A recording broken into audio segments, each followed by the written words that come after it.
In this video, I will show you how to change a picture in a Canva template.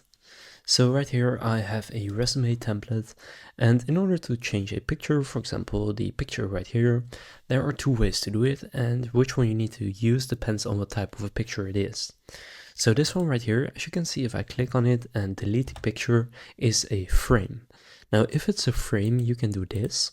So just go to uploads in the left and upload the file that you want to go and upload or replace.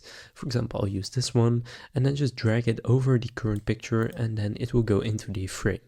So that's how it works if it's a frame. However, if it's a regular picture, then what you need to do is first just delete the picture. So click on it and then you can click delete, and then just upload your own photo or file, and then just go and crop it and place it wherever you need it, for example right here, and then you have also replaced the image. So now you know how to change an image in a Canva template. If this video was helpful, please consider leaving a like and subscribing to my channel. With that being said, I will see you in the next video.